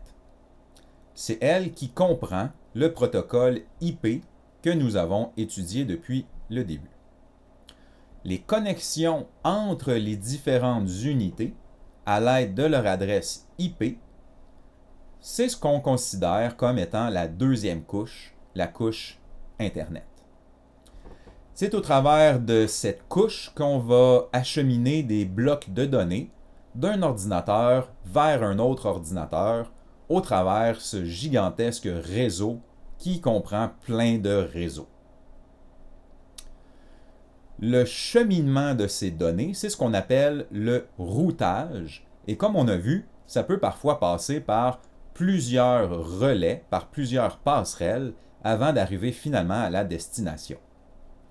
Eh bien, toutes ces informations, tout ce routage qu'on garde en tête, toutes ces informations de cheminement des données de la source à la destination font partie de ma couche IP, ma couche Internet. En troisième couche, c'est ce qu'on appelle la couche de transport. La couche de transport, qu'on peut aussi dire la partie TCP de notre protocole TCP/IP, c'est tout simplement une couche qui nous permet d'améliorer l'efficacité de notre communication. En fin de compte, si on se fie uniquement à la connexion IP, nous avons des lacunes en fiabilité et en efficacité. C'est pour ça que nous avons ajouté une couche par-dessus, la couche TCP. La couche TCP a plusieurs rôles. Un de ses premiers rôles, c'est d'assurer la fiabilité et la vérification des erreurs à l'arrivée. Donc, dans la couche TCP, c'est là que nous avons le principe de vérification des erreurs. Donc, en envoyant, je ne rentre pas dans les détails, ce qu'on appelle souvent un checksum, qui est donc l'addition de tous les bits à 1 et ainsi de suite, qui donne une certaine valeur, et c'est cette valeur qui est envoyée qui doit correspondre.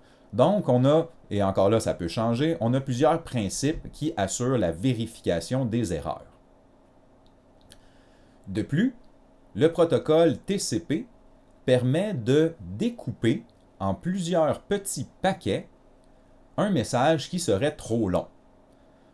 On comprend qu'envoyer simplement une donnée d'altitude peut rentrer dans une seule trame Ethernet.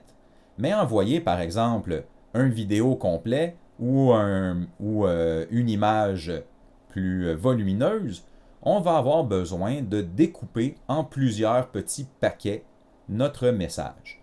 Et c'est le rôle du protocole TCP. Il va découper en plusieurs paquets, les numéroter, les envoyer possiblement dans le désordre et les remettre dans le bon ordre et les reconstituer à son arrivée.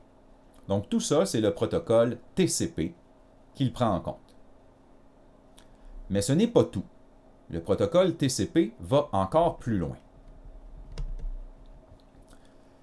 Afin que ça soit plus efficace d'échanger nos données, nous avons défini que ce n'était pas suffisant de diriger des informations d'un ordinateur vers un autre ordinateur.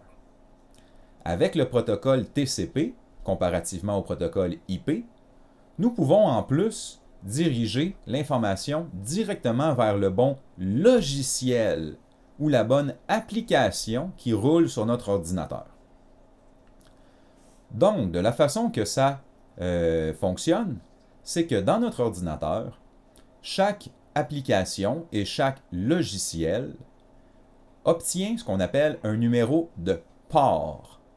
Un numéro de port qui est unique. Les données d'une communication TCP/IP vont pouvoir être dirigées directement vers le bon port et donc vers la bonne application. Par exemple, si j'ouvre une fenêtre de navigateur Internet Chrome, par exemple, et que je demande une information au serveur Google, il ne va pas tout simplement m'envoyer l'information dans mon ordinateur. Le protocole TCP va permettre d'envoyer l'information directement à mon navigateur Chrome, qui possède un numéro de port. Avec le protocole IP, on peut donc dire que nous étions capables d'envoyer des données d'un ordinateur vers un autre. L'ordinateur A vers l'ordinateur B. Mais si on ajoute la couche de transport TCP, on peut, en plus de ça, prendre une information à partir d'une application spécifique sur l'ordinateur A vers une application spécifique sur mon ordinateur B. Ça me permet donc de cibler directement où l'information s'en va vers le bon logiciel. C'est ce qu'on appelle donc les numéros de port. Et pour ceux qui utilisent l'informatique, vous devriez probablement avoir déjà vu ça dans différentes applications. Que vous utilisez un logiciel ou même un jeu vidéo qui va à communication sur Internet, il va y avoir un numéro de port qui est associé à ce logiciel. C'est donc notre couche TCP qui fait tout ça pour améliorer l'efficacité de notre couche IP. Et en quatrième couche, la couche la plus haute, donc la plus élevée, c'est la couche qui comprend tous les programmes réseau et tous les protocoles internes au programme réseau. Nous sommes en ce moment donc vraiment plus au niveau des programmeurs informatiques, par exemple, qui utilisent le HTTP pour les pages web ou le protocole FTP pour les sites de transfert de données. Nous allons voir aussi le protocole DNS pour le nom des sites web. Donc, quand on appelle sur YouTube, eh bien, ce n'est pas une adresse IP qu'on rentre, c'est pourtant le nom YouTube. Il y a une association et ainsi de suite. Donc, tous ces protocoles que, sans le savoir, on les utilise. Quand on tape une page Internet, eh bien, sans le savoir, c'est une application en format HTTP qui va donc nous afficher toutes les informations nécessaires à l'écran. Donc, tous ces protocoles d'application vont communiquer par des ports TCP, comme je vous ai mentionné tantôt, pour une fenêtre Internet ou pour un transfert de fichiers, vont avoir un port qui lui est associé, et ainsi de suite. Donc, il est important de garder en tête que ces couches se superposent. Les couches, les 4 couches que nous venons de voir, vont donc une par-dessus l'autre. Et quand on envoie un message, on part de la couche d'en haut vers la couche d'en bas. On peut donc résumer un peu de ce principe-là une communication Internet complète. Toutes les informations partent des couches logicielles ou des applications et vont descendre les étages un à la fois. Par exemple, si je suis dans mon courriel et que j'envoie un message courriel, eh bien, je vais partir de la couche application, qui est mon courriel. Je vais descendre dans ma couche TCP, qui va associer un numéro de port à mon courriel. Ensuite, je vais descendre dans la couche IP, et vous savez que la couche IP va connecter différents réseaux ensemble. Je peux passer par mon petit LAN local, vers un WAN, donc un réseau plus grand, vers un autre WAN, et encore au sujet avec mon adresse IP et l'association des MAC adresses dans la couche du bas, un autre réseau LAN, jusqu'à ce que j'arrive enfin à l'ordinateur de destination. Donc j'ai traversé toutes mes couches IP et les MAC adresses pour ensuite remonter les étages un à la fois quand je suis rendu à ma destination. Quel port TCP? Mon courriel allait vers une autre boîte courriel, donc ça en va vers un numéro de port qui est associé à ma boîte courriel.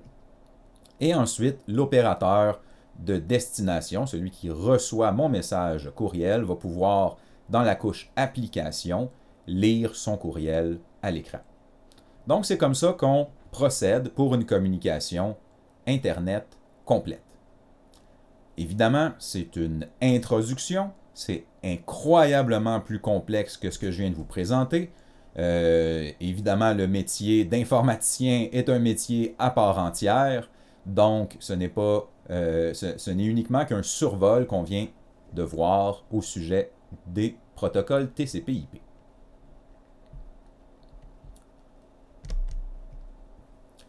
Regardons quelques éléments importants dans notre couche application. La couche application, je vous rappelle que c'est la couche la plus haute.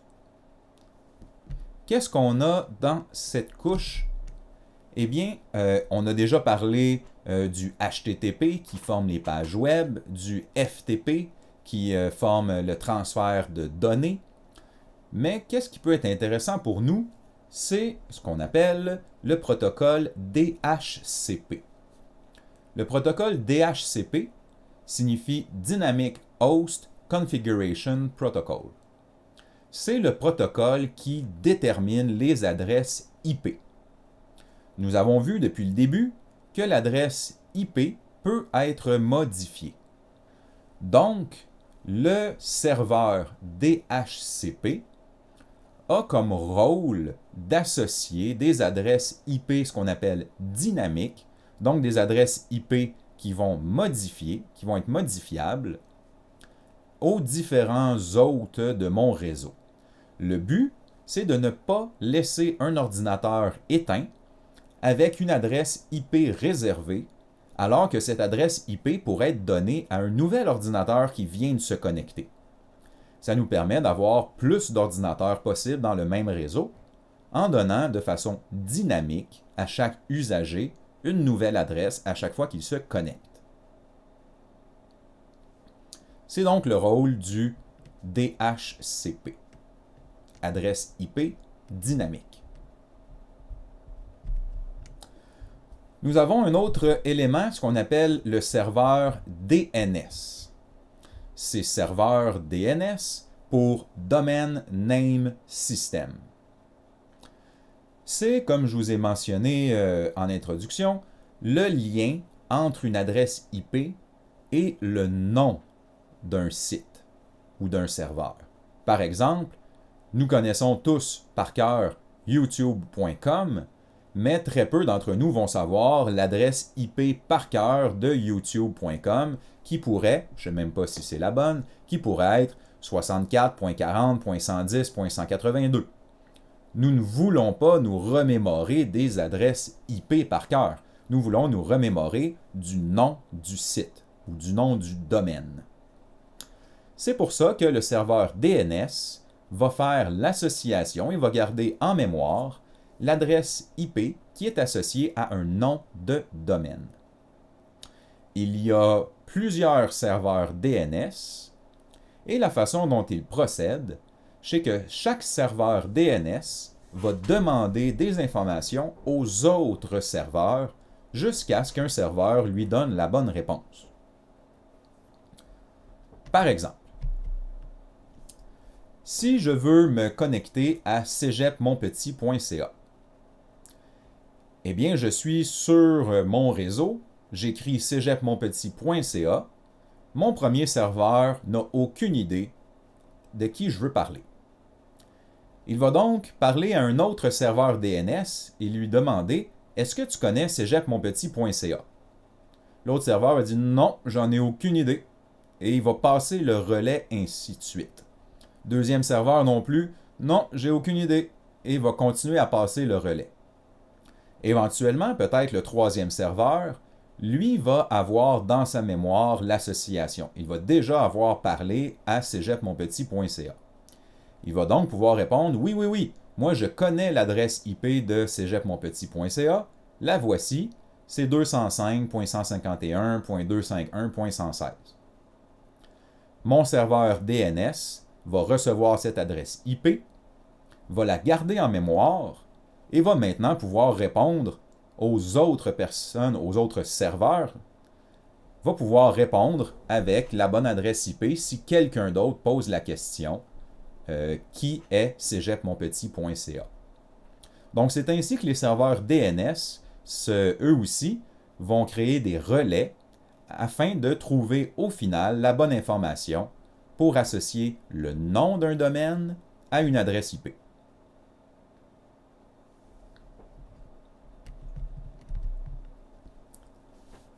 Si on se fait un exemple rapide, j'ai mon ordinateur sur mon LAN numéro 1 qui veut ouvrir une page HTML du serveur Google. Eh bien, l'usager ne connaît pas l'adresse IP, mais connaît google.com. Il va donc, plutôt son routeur, va demander au premier serveur DNS sur Internet, est-ce qu'il connaît l'adresse IP de www.google.com. Le serveur DNS va faire des demandes à d'autres serveurs, vont se renvoyer la balle jusqu'à ce que l'un d'entre eux obtienne l'information. Lorsqu'on a l'information de l'adresse IP, l'information reviendra jusqu'au serveur du LAN numéro 1 et le LAN numéro 1 va obtenir la bonne adresse IP de www.google.com. Comme l'usager du premier réseau ne connaît pas la MAC adresse du serveur Google, eh bien, on le sait très bien maintenant qu'est-ce qu'ils vont faire. On va envoyer la bonne adresse IP, mais avec la MAC adresse du premier relais, qui lui va envoyer à la MAC adresse du second relais, du troisième relais, et ainsi de suite, jusqu'à ce que la MAC adresse qui change à chaque relais arrive enfin au bon routeur, celui du serveur Google. Le serveur Google va recevoir la requête, va donc pouvoir associer la bonne IP avec la bonne MAC adresse et va répondre avec la page web. Tout le cheminement va se faire à l'inverse pour revenir jusqu'à mon réseau LAN numéro 1, mais maintenant je vais avoir en tête la table de cheminement, la table de routage.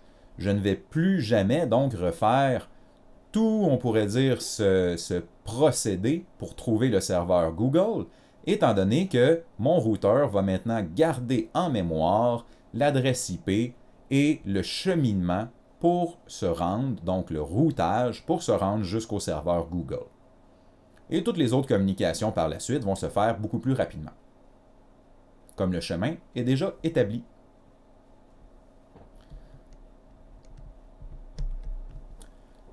Nous allons maintenant terminer avec quelques commandes que vous allez utiliser lors de notre laboratoire. Parce que notre dernier laboratoire portera sur le protocole IP.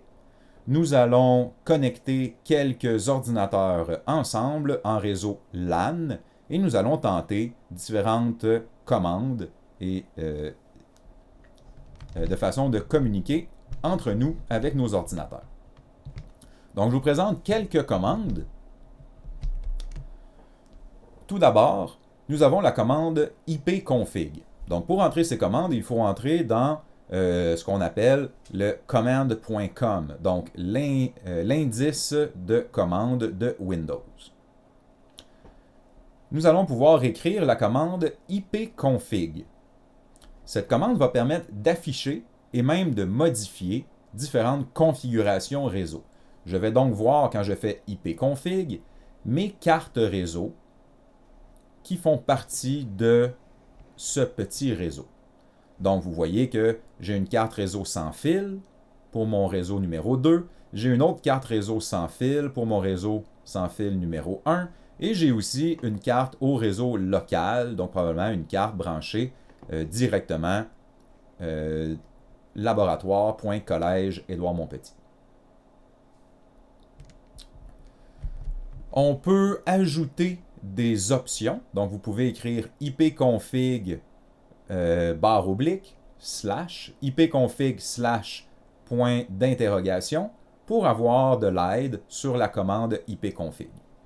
Celle que nous allons utiliser fréquemment, c'est ipconfig slash all pour voir toutes les connexions réseau ainsi que les MAC adresses. Une autre commande que nous allons utiliser est la commande ARP. Cette commande permet d'afficher la table ARP. Donc, vous voyez la table ARP, si on se rappelle, c'est l'association d'une adresse IP avec une MAC adresse. Donc, une adresse Internet avec une adresse physique. Vous voyez ici une autre adresse IP, 192.168.10.178, associée à une adresse MAC, 94 EBCD B0 1226. Quand nous ajoutons ARP trait d'union A, c'est que nous utilisons l'extension trait d'union A qui permet d'afficher toutes les entrées. C'est un peu comme trait d'union ALL. Ça permet d'afficher toutes les entrées de la table ARP.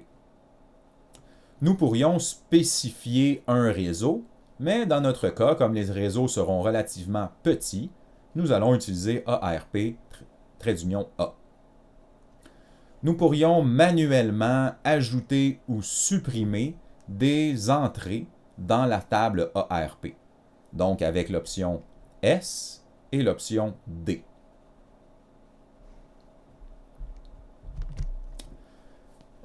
Par la suite, nous allons avoir la commande netstat pour Network Statistics. Ça nous présente les informations sur les connexions réseau. Et ça va nous présenter aussi la table de routage.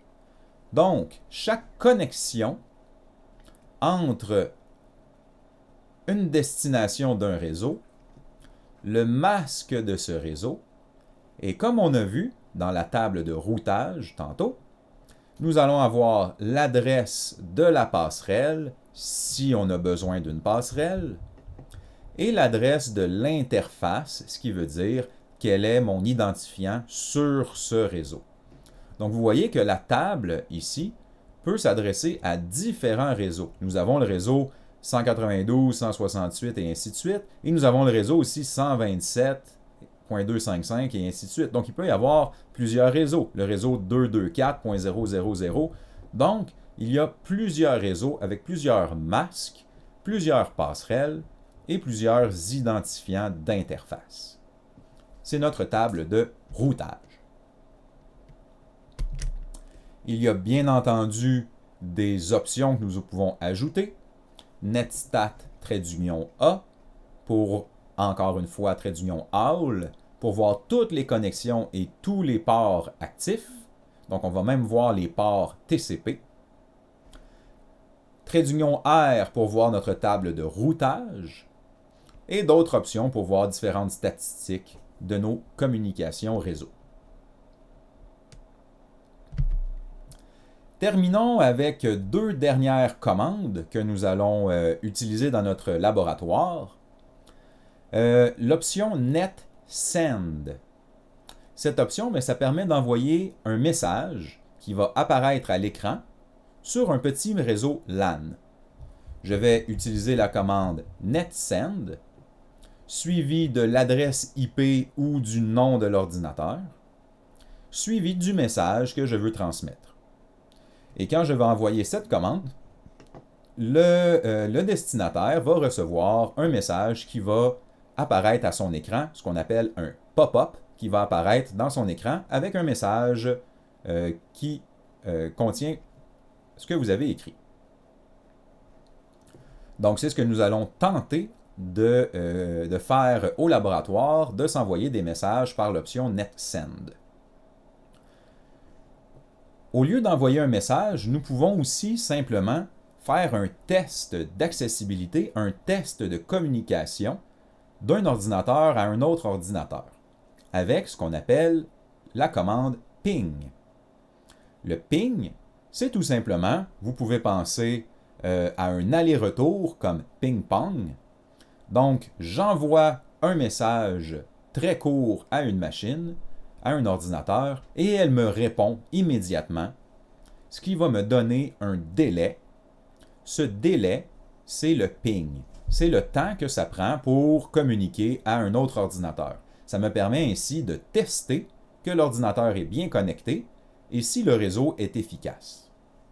Pour faire ça, je vais tout simplement écrire dans l'indice de commande ping avec l'adresse IP. Et je vais appuyer sur Enter, recevoir le temps qu'a pris le ping pour faire un aller-retour vers l'autre ordinateur. C'est ce que nous allons bien évidemment essayer aussi en laboratoire lors de notre dernier labo de la session. Voilà qui fait le tour pour notre introduction au protocole IP. Je vous souhaite une bonne étude, une bonne révision, une excellente fin de journée et au plaisir de vous voir tous lors de notre dernier laboratoire sur le protocole IP. Passez une très bonne fin de journée.